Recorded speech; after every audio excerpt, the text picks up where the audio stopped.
Hi, welcome to this QuickBooks training video.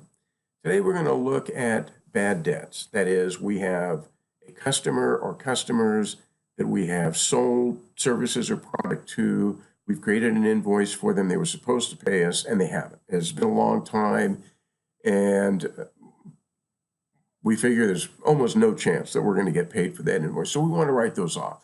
The invoice creates income in the QuickBooks file.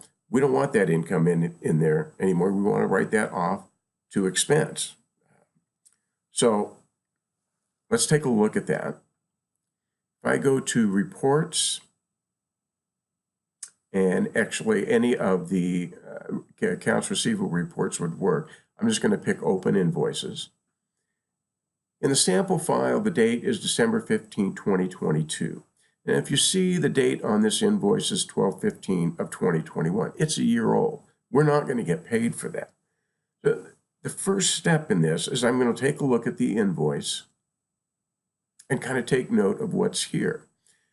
So I'm going to need to create a, what you might think of as a return. It's a credit memo is the transaction we're going to create.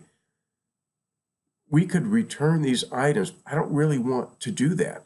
These brass hinges, that's an inventory item. I don't have the brass hinges back in stock. So I don't want to return the brass hinges. I just want to write off the invoice. So I can't create the credit memo using the same items I have here. The other thing I want to note here is that, okay, part of this is taxable, part of it's not taxable. I want to note what those amounts are because I want to treat them correctly on the credit memo. I've paid sales tax on this already. You wouldn't in every state, but in California, you have to pay sales tax on the accrual method. So this invoice counted as part of the sales tax report back in the fourth quarter of 2020, a year ago. So I want to see if I can't recover the sales tax dollars as well, and I can do that. So I'm going to make note of those amounts there. Then I'm going to create a credit memo. Now, on that credit memo, if I'm not going to return the items that are on the invoice, what item am I going to use? I'm going to open the item list here. I've already created the item that we'll use on the credit memo. It's an other charge type item. That's what I would usually use for creating this. I called it a bad debt, and let's just take a look at how that's set up. Again, other charge type item, bad debt, the description, bad debt or write-off amounts, all that, of course, is flexible. You could use your own terminology. I don't have anything in for a default amount because it's going to be different every time, right? I mean, every invoice we write off is probably going to be a different amount. Tax code, I left it as non-taxable. I could do that either way because it's the default. Sometimes it's going to be taxable, sometimes it's not. So it's not real important what you use there, but you might just use the setting that would be most common for you in your business. This is the important part, the account that it posts to, and that's an expense account. So if you look here, you can see we're in the expense category of our chart of accounts. I might add, if I were creating the account, I might add expense on the end of that to make that clear. But we're writing off that income to an expense account. So there's our item. Now, you could use the icon on the home page to create a refund or a credit, or you can come up here to the menu and create credit memos /refunds. Okay, so who was our customer? It was Christy Abercrombie, right? This is today's date in the sample file. Our item is bad debt, right? We don't want to return those brass hinges into stock. QuickBooks will give us this warning. This item is associated with an expense account. Because normally when we're putting something on a sales form in a credit memo, even though it's a return, it's still a sales form.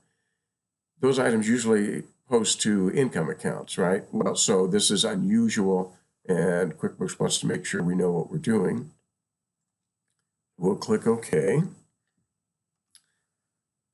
And the amount for the taxable items, the brass hinges, was $50. And I have to change the tax code. Let me make sure you can see that. To taxable. I'm going to go ahead and use the same item, bad debt, for the second line. QuickBooks is going to give me the same warning message. This part was the labor portion of the invoice, the part that was not taxable, and that was $375. So that creates a credit memo of $428.88. That's exactly the amount that was on that invoice. And when I create my sales tax reports the next quarter, when I have to pay sales tax, the credit memo will subtract from the taxable sales. It will subtract this $50 from taxable sales, which will let me recover that $388.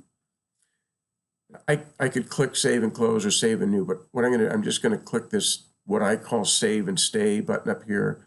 I can save it and leave the credit memo open. This window right here, QuickBooks is asking, well, what do we want to do with this credit? Is this something that we're going to give the customer back in cash? Of course, in our case, no, it's not going to be. Do we want to leave it as a credit on the customer's account? That's close, but that's not quite what we want. What we really want is we want to apply it to that invoice, right?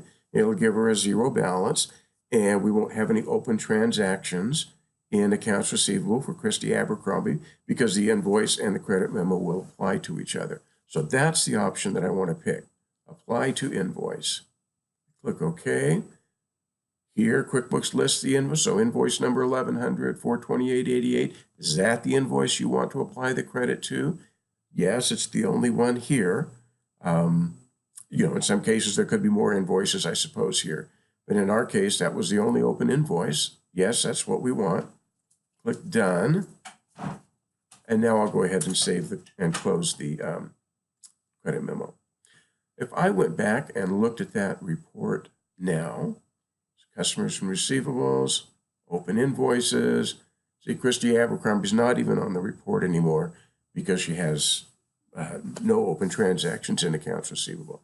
So that's how you can write off in the current period an invoice to bad debt without affecting prior year numbers, which is really going to cause your accountant a problem. So I hope you enjoyed that. I hope it's useful to you, and thanks for watching.